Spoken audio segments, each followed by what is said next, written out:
Hi dear students, आज हम जो है माइकलसन इंटरफेरोमीटर के मोले एक्सपेरिमेंट के मैथमेटिकल पोर्शन की बात करेंगे। कल हमने एक्सपेरिमेंट के बारे में बताया था। ये एक्सपेरिमेंटल में इंटरफेरेंस कहीं पे भी, क्योंकि ये एक ऐसा अपरेटस है जो कि अर्थ पे रखा हुआ है और अर्थ जो है सन के चारों तरफ घूम रही है और ये मानो ये मोनोक्रोमेटिक सोर्स ऑफ लाइट है और ये मिरर पे इस पी पॉइंट पे पड़ती है और पी पॉइंट पे पड़ने के बाद ये रिफ्लेक्ट होके M1 पे जाती है। इसका कुछ पोर्शन रिफ्लेक्ट होके जो है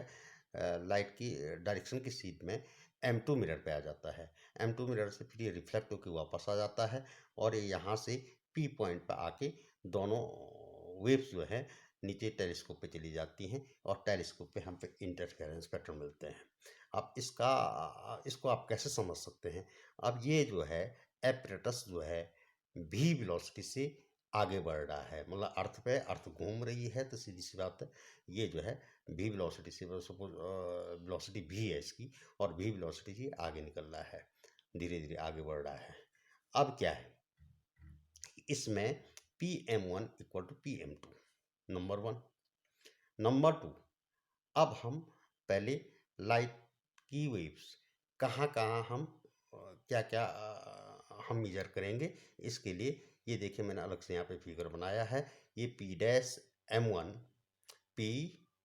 M1 डैश और P डैश। क्यों? लाइट इज, सीधी सी बात है, ये एपरेटस जो है आगे v वेलोसिटी से चल रहा है और लाइट यहाँ पर रिफ्लेक्ट होकर वापस आ रही है, c वेलोसिटी से आ रही है। अब जब तक ये v वेलोसिटी से आगे बढ़ रहा है और जब तक इस पे जो है लाइट पड़ती है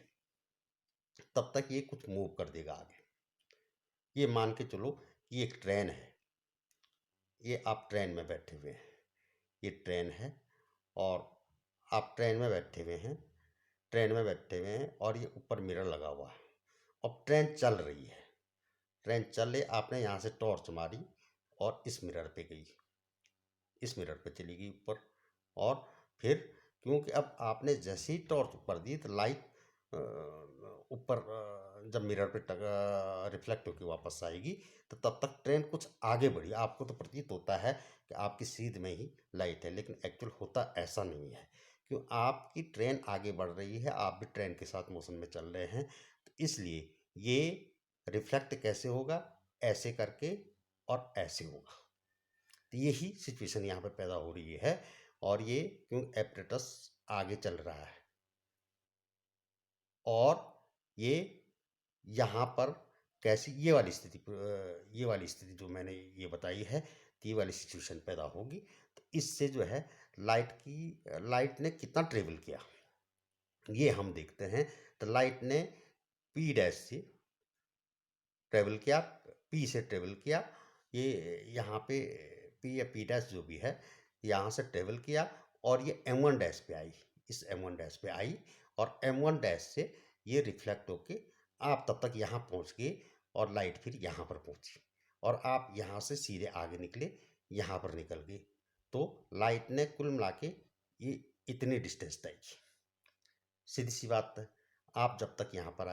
आए आप अगर हम ये मानते हैं लाइट की जो ट्रेवलिंग डिस्टेंस है इसका टाइम अगर T1 है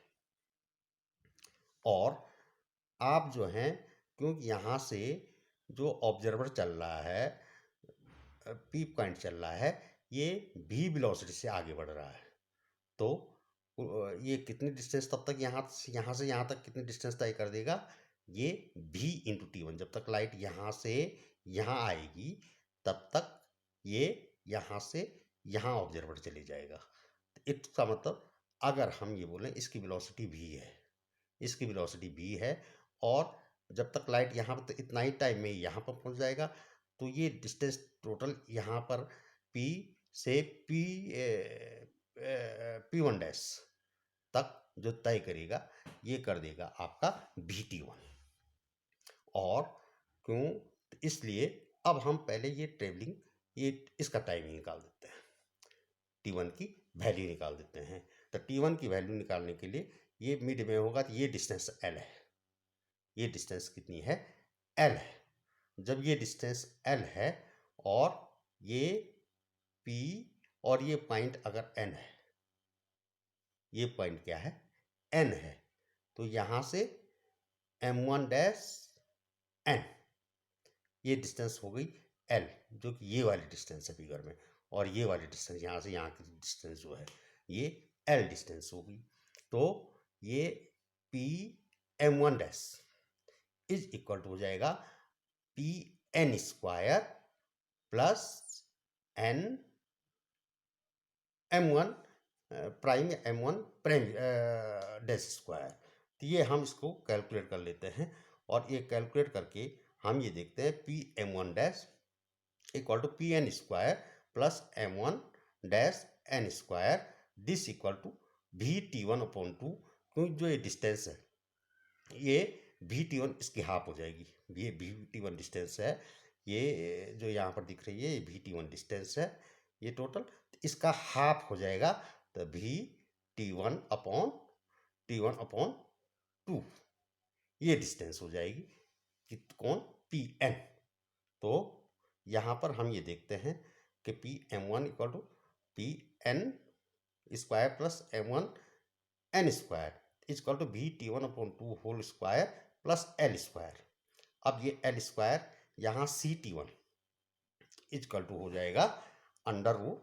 इसका हम अगर इसको सॉल्व करते हैं, B square T1 square upon 4 हो गया प्लस L स्क्वायर हो गया, और हम 4 जो है ये निकाल देते हैं, इसमें एलसीएम निकाल देते हैं। तो ये कैलकुलेट करके क्या हो जाता है हमारे पे, ये पूरा हम कैलकुलेट करते हैं यहाँ पर, और ये कैलकुलेट करके बन जाता है आपका ये T1 square is equal to 4L square upon C square minus B square.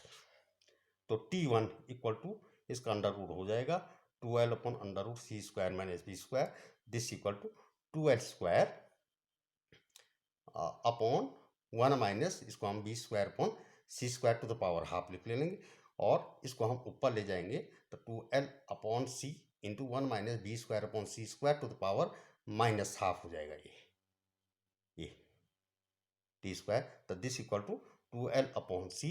1। अब इसको हम बाइनोमियल थ्योरम से खोलेंगे तो पावर माइनस हाफ है,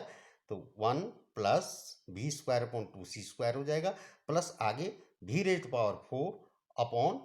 C रेज टू पावर 4 हो जाएगा। अब हम जानते हैं जो वेलोसिटी अर्थ की है, जो भी वेलोसिटी ऑब्जर्वर की है, वो लाइट वेलोसिटी के कंपैरिजन में बहुत कम है। तो आगे के टर्म हम खत्म कर लेते हैं, हम यही टर्म हम यहाँ पे लेते हैं 2L upon C 1 plus B square upon 2C square. अब ये हमने जो है T1 ले लिया, अब हम दूसरा मानते हैं, सपोज ये डिस्टेंस P डैश से P1 dash that is equal to this CT1, ये कैलकुलेट किया, और ये कैलकुलेट करके हमारे पास आएगा ये CT1, T1 की वैल्यू आ गई 2L upon C into 1 plus B square upon C square. अब हम क्या ले लेते हैं कि T2 डिस्टेंस। अब यहाँ पर देखिए दूसरी कंडीशन ये है कि यहाँ पर क्या हो रहा है, यहाँ पर क्योंकि ये ऑब्जर्वर जो है भी वेलोसिटी से आगे बढ़ रहा है, और ये लाइट वेलोसिटी है, ये C वेलोसिटी से इधर आ रही है। एक कंडीशन तो ये है जब यहाँ से रिफ्रैक्ट होके आगे लाइट बढ़ी, क्यों हमारा एपरेटस भी क्यों अर्थ चल रही है, तो ये भी स्पीड से चल रहा है, और लाइट की जैसे रिफ्रैक्ट हुई तो लाइट C वेलोसिटी से आगे बढ़ी, तो दोनों एक ही डायरेक्शन में। उस समय ये इसकी जो लाइट की velocity relative to this observer that will be C minus v होगी, और जब लाइट यहाँ से रिफ्लेक्ट होकर वापस आती है, तो जब वापस आती है तो दोनों की डायरेक्शन क्या हो जाएगी, अब यहाँ पर ऑब्जर्वर इधर ही चल रहा है क्यों अर्थ की डायरेक्शन तो वही है, और ये लाइट रिफ्लेक्ट होकर वापस आ रही है, तो दोनों अपोजिट डायरेक्शन में है। तो उस कंडीशन में क्या हो जाएगी, ये C प्लस B है, तो कुल मिलाकर के यहाँ पर जब लाइट यहाँ पर जो अगर टोटल टाइम हम यहाँ से लाइट का P से और इधर M1 तक और M1 से P तक का टाइम हम T2 मान लें, तो नेट डिस्टेंस की दोनों के बीच की डिस्टेंस P और M1 के बीच की जो डिस्टेंस है वो L है। तो वो L है, तो उस हिसाब से अगर हम T2 अगर टोटल टाइम है तो टोटल टाइम T2 एक बार, क्योंकि ये क्या है कि एक बार जो है वापस एक बार लाइट जब उसी की ऑब्जर्वर की डायरेक्शन में चल रही है तो C माइनस भी होगी, और जब लाइट जो है रिफ्लेक्ट होकर वापस आ रही है तब C प्लस भी होगी। टोटल डिस्टेंस L है, तो टोटल टाइम कितना लगा, तो T2 की वैल्यू कितनी होगी, तो एक जब जा रहा है तो स्पीड हो गई C माइनस भी, L अपॉन C माइनस भी जाते समय में T2/2, और जब वापस आ रहा है तब L upon C plus b हो गई। तो दोनों के बीच का आने और जाने का लाइट ने जो टाइम लिया वो T2 equal to L upon, ये कितना ले लिया, L अपॉन, ये इधर मैंने लिख दिया, ये T2 मैंने कैलकुलेट यहाँ पर कर दिया, ये देखिए आप, ये इधर पे ये T2, ये पोर्शन, तो T2 equal to L upon C minus b plus L upon C plus b हो गई। इसको हम calculate 2LC upon C square minus b, LCM ले लेंगे, तो C square minus b square 2LC ऊपर आ जाएगा, तो this is 2L upon C into 1 minus b square upon C square to the power -1,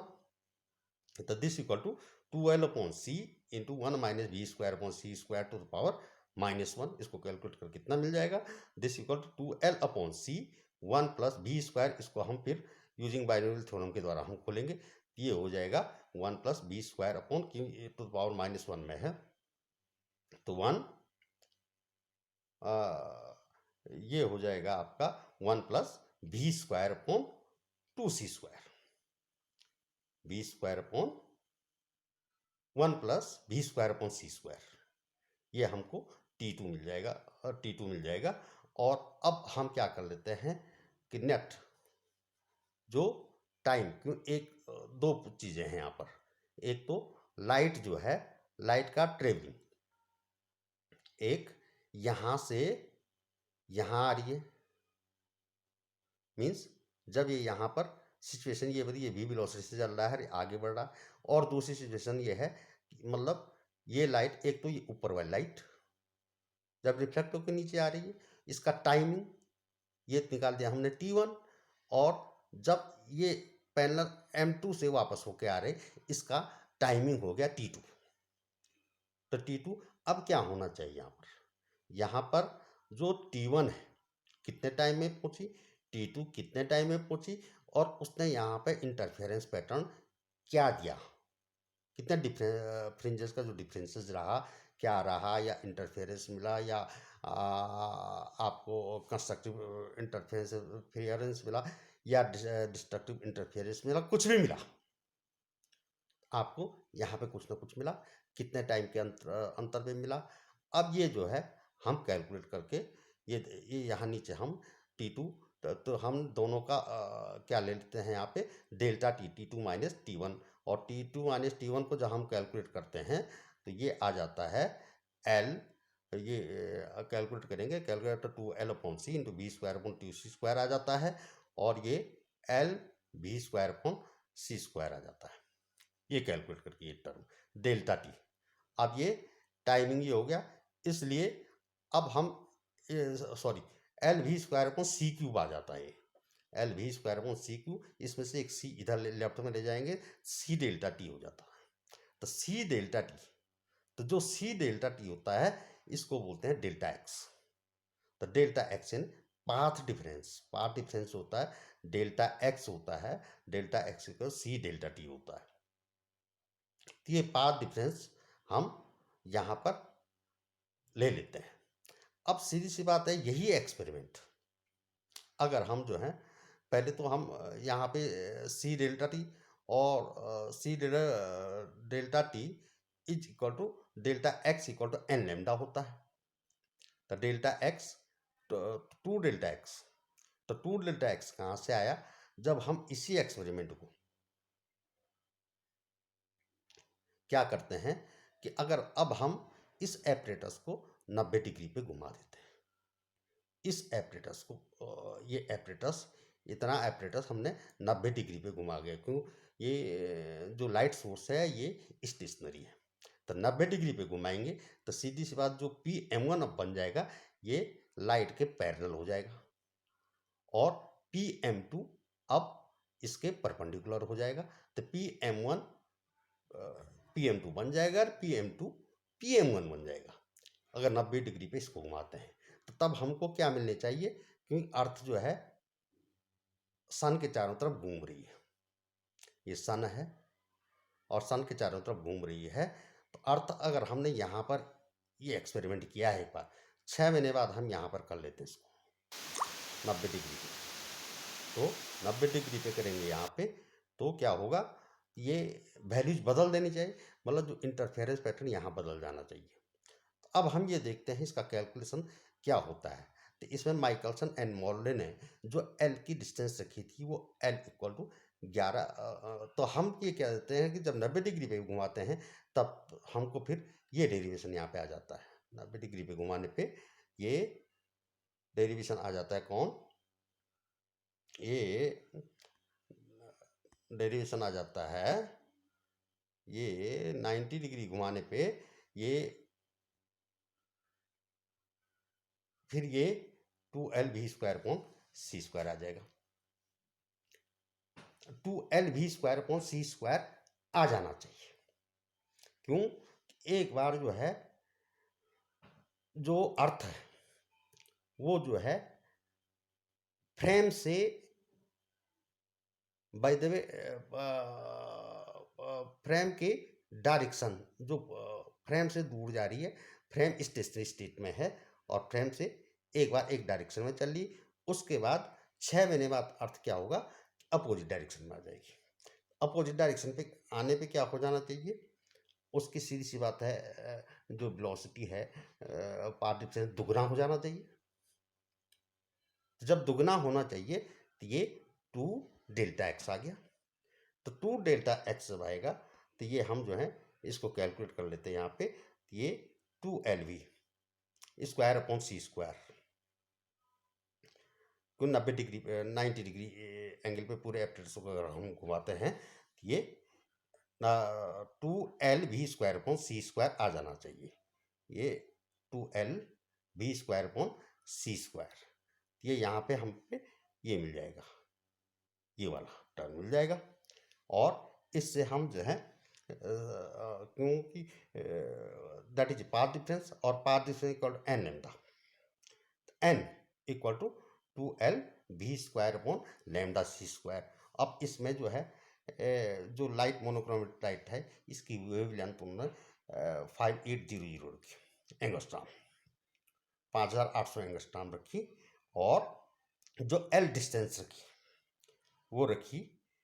11 metre, और अर्थ का की वेलोसिटी हमको पता है 3 × 10⁴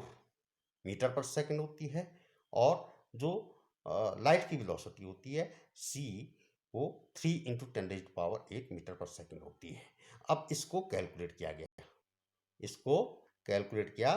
और कैलकुलेट करने पे देखा ये पूरा टर्म कैलकुलेट जब हम करते हैं तो ये 0.4 आ जाता है, यानी पाथ डिफरेंस 0.4 का आ जाता है, तो 0.4 काफ़ी ज़्यादा हो, उस हिसाब से 0.4 का मतलब मैथमेटिकली हमने ये देखा कि 0.4 का